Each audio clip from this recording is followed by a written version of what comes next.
This is a busy signal. When you call the Nelson house and you hear this, it means one of four things. David is talking to a girl. Ricky is talking to a girl. Ozzie's talking to the phone company about the bill. Or Harriet has finally gotten hold of the phone. And I guess this is Harriet's lucky day. Yes, Clara. It's a little shop on High Street called Norma's Thrift Shop. But you ought to sell it. You just can't throw that beautiful gold lame dress away. Harriet, is that the dress that... That's the one. Well, there's no reason to be embarrassed about it, Clara. If you need some extra money, take my advice and sell her the dresses you don't want. Harriet. Well, that's what I'd do if I were you. Harriet. Ozzie agrees with me, don't you, Ozzie? Harriet. All right, Clara. Well, let me know what you get for it. Bye. Harriet. All right, dear, you can have the phone now. I don't want the phone. Well, I wouldn't have hung up so soon if you hadn't been saying Harriet, Harriet, Harriet. Harriet. We're getting nowhere, dear. What are you trying to tell me? Harriet, I'm surprised at you. What was I doing? Well, giving Clara Randolph some advice. Well, what's wrong with that? She needs some extra money to buy a coat, so I suggested that she sell some of her nice dresses she has around and doesn't wear anymore. Well, I don't think it's up to you to tell her what she should do with her wardrobe. Besides, Joe Randolph liked that slinky gold lame dress. Yes, but Clara's put on a little weight and it doesn't fit her slinker anymore. Well, nevertheless, you shouldn't give people advice. Why not? Well, it always gets you into trouble. If they follow your advice and things turn out wrong, they always blame it on you. Yes, but I don't give that kind of advice. Well, you certainly do. I've heard you advising your friends on all sorts of things. Well, it's good advice. Harry, you just can't make snap judgments for people over the telephone. Advice can only make enemies, and I wouldn't give any. Is that your advice? That's my Harriet, I never give advice. I'll admit I used to, but I don't anymore. Well, don't get upset. Well, believe me, I know what I'm talking about. It's been my experience that when you give somebody advice, it always turns out wrong. Remember that time I advised Herb Dunkel to cancel his accident insurance? When was that? Right before he slipped and broke his leg. Didn't speak to me for 2 months. Hi, Mom. Hi, Pa. Oh, hello, Dave. Hello, dear. What's the matter? Oh, nothing. You don't look very happy. I'm just fed up with Stan Wilson. What's he done? Well, all last term he kept asking Betty Watson if he could take her to the prom, and she kept turning him down. I told him he was too anxious and he ought to wait a while. So this term he followed my advice and didn't ask her until last week. In the meantime, she'd made another date, and now he blames me. See, there you are, Harriet. There's a perfect example of what I've been talking about. What have you been talking about? Giving people advice. You only lose friends. That's exactly what happened to you, David. Well, no, it isn't. Stan was never my friend. There's no chance of his ever being one now. Oh, I don't care. If I wanted him for a friend, he'd have been one long ago. What I'm trying to impress on you and your mother is that you just shouldn't give advice gratuitously. You understand? Everything except gratuitously.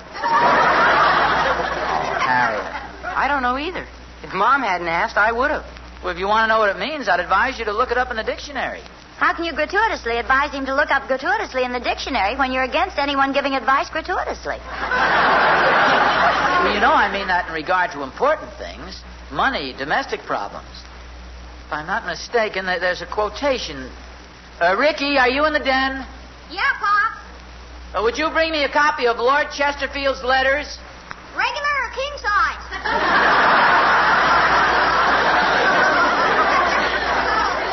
That book with the yellow cover. Oh, yeah, I see it. Harriet, if I remember correctly, Lord Chesterfield made a very shrewd observation about advice in one of his letters to his son. Here it is, Pop. Yeah, how are you going to find it? Well, I spilled some water on the page and it's wrinkled. Here it is. Advice is seldom welcome, and those who want it the most like it the least.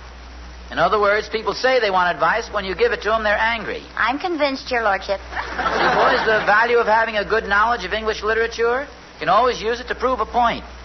Oh, here's another one. Wear your learning like your watch in a private pocket, and do not pull it out and strike it merely to show that you have one. What time is it, dear?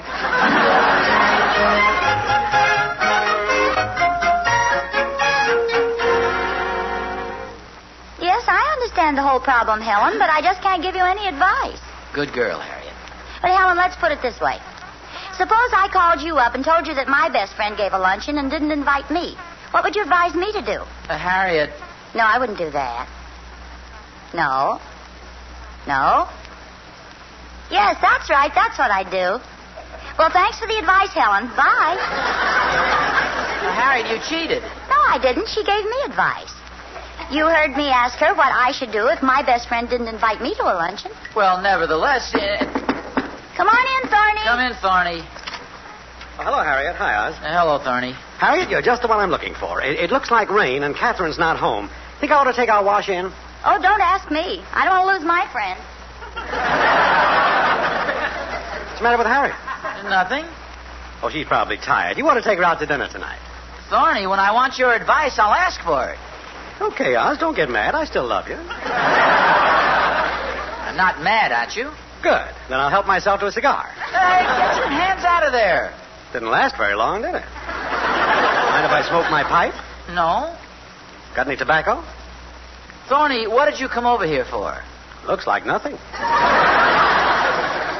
Oz, you're a pretty good businessman. Thank you. You'd have to be. You're such a cheapskate. All right, have some tobacco. Oh, thanks. What is this you're smoking? Shredded wheat? Thorny, fill your pipe and come to the point. Not your pouch, your pipe. Say, Oz, what do you think of the new cars? Well, most of them are pretty nice. Do you ever think of trading that old clunk of yours in and getting a new one? Yes. I've been thinking the same thing. I can get a pretty fair deal on a trade-in, or I could put about $75 worth of work into the old car and drive it another year. What do you think I ought to do? Thorny, are you asking me for advice? I know it sounds ridiculous, but I am. Well, I'm sorry, but I can't advise you. Oh, come on now, Oz. You're an expert on everything. Just ask anybody, especially you. Not that I can't advise you, but, well, to quote Lord Chesterfield, advice is seldom welcome, and those who want it most like it least. What does that mean in round figures? It means if I told you to buy the car and you bought it and weren't happy with it, then you'd be sore at me. Oh, you're advising me not to buy it, that I should keep the old car another year. No, I'm not. Well, then I should buy it. So what I'm trying to say to you is I won't give you any advice. Look, Oz, I can understand you're not giving cigars or tobacco, but advice is free. I should think you'd be throwing it around like crazy. No, Tony, I want to keep your friendship, and that's why I won't give you any advice. Well, what kind of a friend are you? Believe me, Thorny, this is the only way to preserve our friendship. Well, I don't want to preserve it if I can't even discuss my problems with you. Now, Thorny... I know what's wrong with you. You're chicken. You're afraid to give an opinion. Well, even if you did give me any advice, I wouldn't take it. So long, you spineless jellyfish.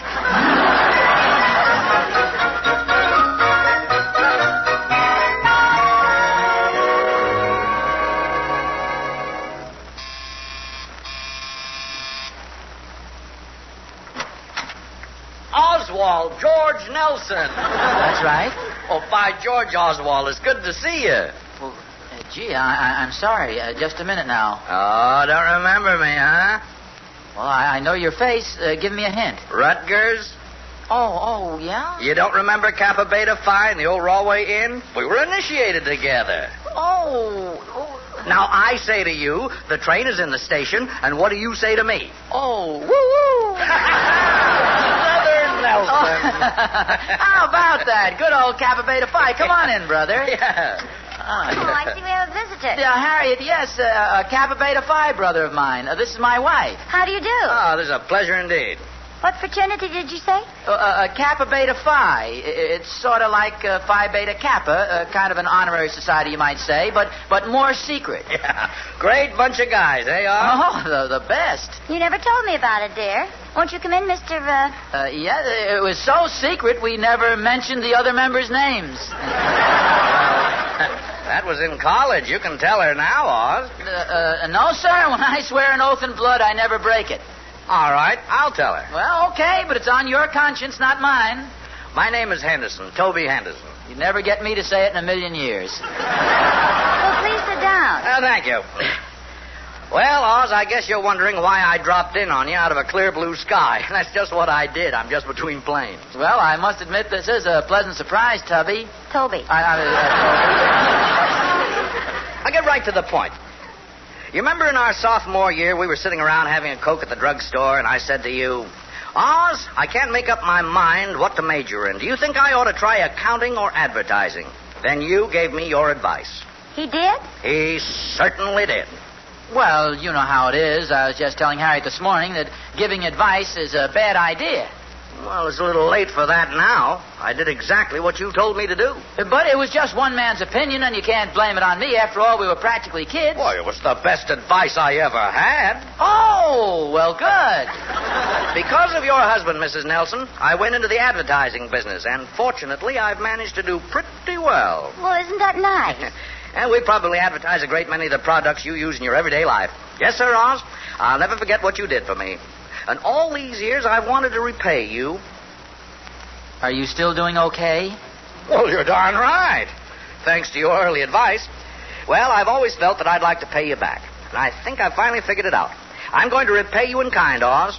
I'm going to give you a piece of advice that's just as good as the advice you gave me. Well, that's very thoughtful. What's the advice? Now, listen carefully now, Oz.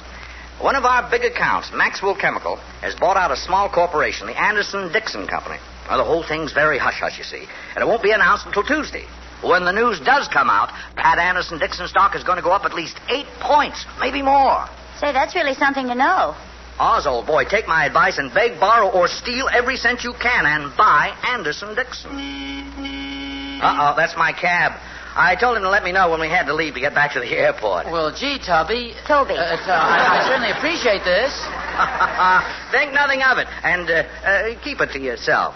And the next time I see you at the Rutgers reunion, I expect you to drive up in a solid gold Cadillac. So long, Oz. So long, Mrs. Nelson. So long, Toby. Tubby. Gee. Well, that was certainly a nice gesture, wasn't it? Yes.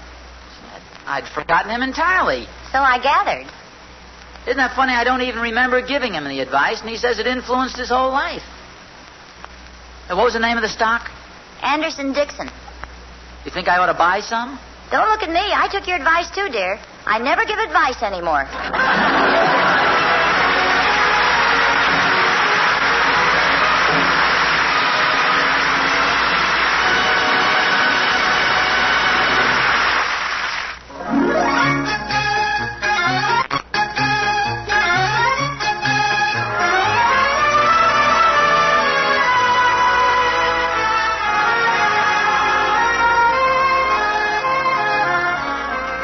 According to popular understanding, advice is an opinion recommended or offered as worthy to be followed.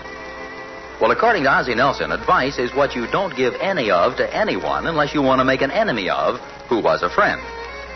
Now, of course, Ozzie never put it quite that way, and something has just happened which may mess up his whole theory. In college, Ozzie gave some advice to a friend who took it and became successful. Now, in return, he's given Ozzie a surefire tip on a stock. And since the man is a fraternity brother and a friend, Ozzie, who's a trusting soul, is checking up on him. Hello, is this Maxon, Henderson, and Rubicam? I want to talk to Mr. Henderson. Oh, he is out of town. Tell me, is he a tall, thin man who went to Lehigh? You know he's a short, stout man who went to Rutgers.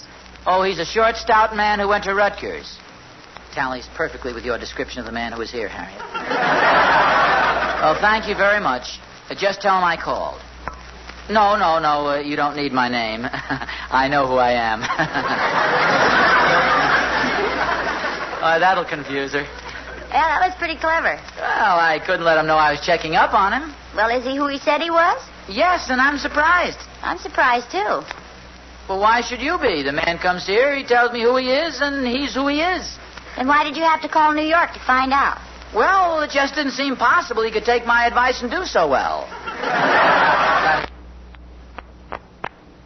You were good friends in college, weren't you?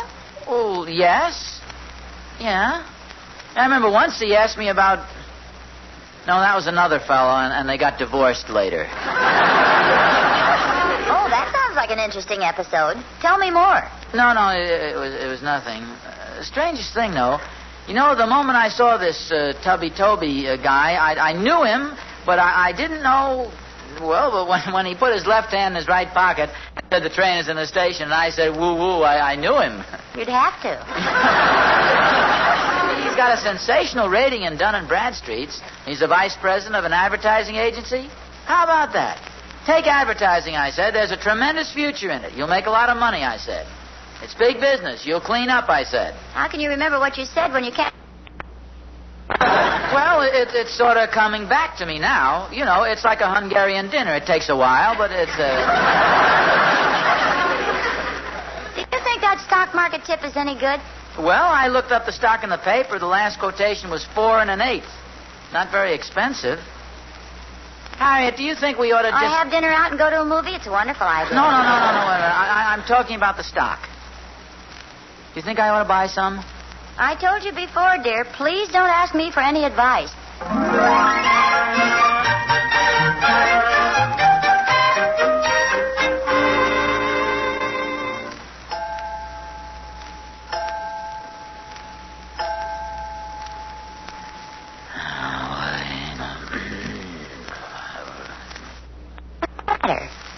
I can't sleep. I just don't know what to do about that stock. Harriet, do you think...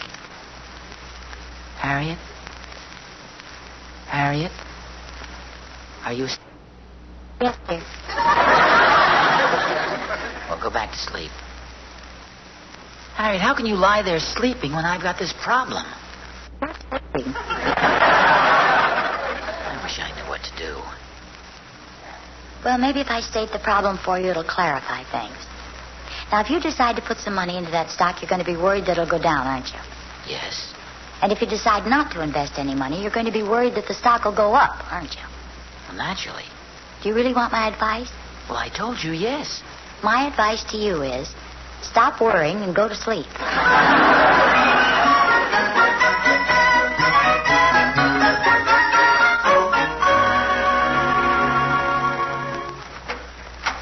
Well, Oz, for goodness sake, what are you doing up so early? I couldn't sleep. Oh, your conscience is bothering you, huh?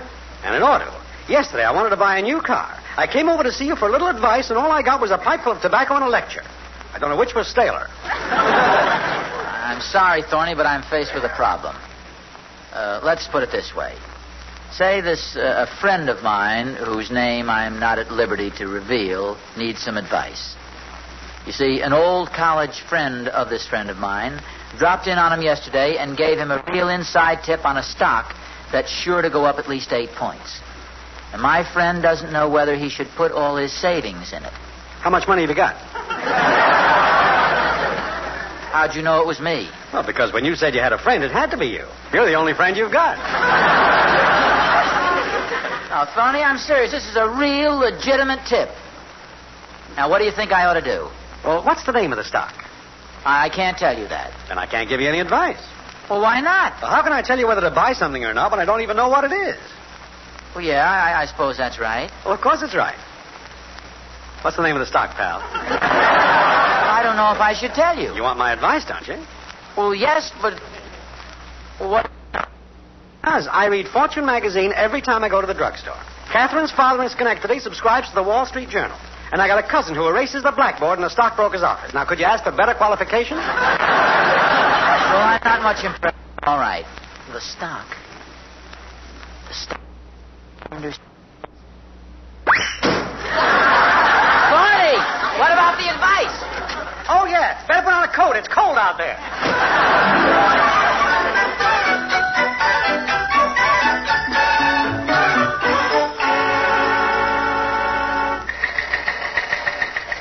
Anderson-Dixon Company, huh? Well, it's a small company. The stock has been more or less inactive for years. As a broker, I wouldn't recommend buying it. But I've got a real good tip. Oh, Mr. Nelson, I get tips every day of the week. But this is really inside information. Oh, yes, of course. It always is. Take my advice. If you want to invest in stocks, do it on a good, sound, logical basis, not on a tip. Tips. But I thought it... I hope you haven't told anyone else about this. Well? Even though my business is giving advice, I try to give as little as possible. Believe me, you don't know how easily bad advice can make an enemy. Lord Chesterfield said... Yes, I know him very well. Hello? Oh, hello, Mr. Thornberry. Thornberry? Okay, give me the phone quick. Hello, Thorny, don't buy it. Don't buy it.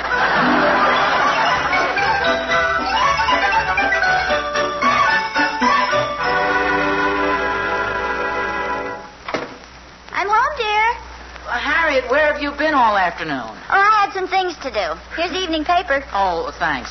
Where's the financial page? In the back, I think. I went down to Norma's thrift shop with Clara Randolph. She sold them 15 dresses. Harriet, I told you not to get involved in that. And I sold my old beaver coat and some of my dresses. Well, what did you... Oh, no. What's the matter? That Anderson-Dixon stock I didn't buy, it went up 10 points. Oh, my gosh, that's thorny. I advised him... I told you can only make an enemy by giving advice. Come in, Thorny.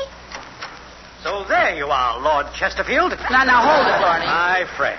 You're probably sitting here adding up the money you made on that stock you talked me out of buying. No, Thorny, I didn't buy any either. I could be driving a new car if it wasn't for you. I ought to sue you. For what? For being so two-faced. You advised me not to buy it. But Herb Dunkel bought some, and Joe Randolph was in on Well, it. how did they find out? I never spoke to them. 160, 170. Harriet? Well, dear, it sounded like a good tip to me, so I decided to invest some of my dresses in it.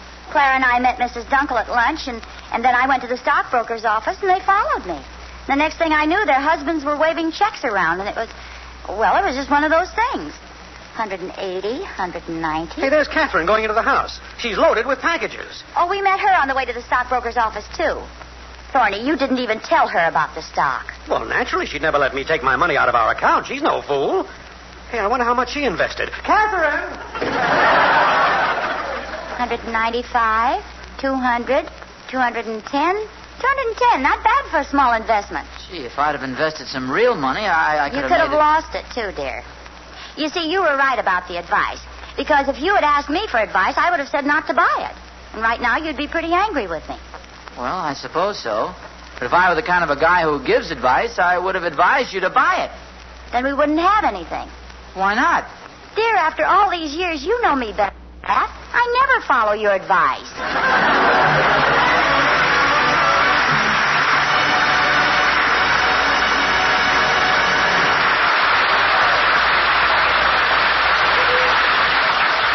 This is Vern Smith saying tune in again next week for another transcribed adventure of Ozzie and Harriet, starring Ozzie Nelson and Harriet Hilliard.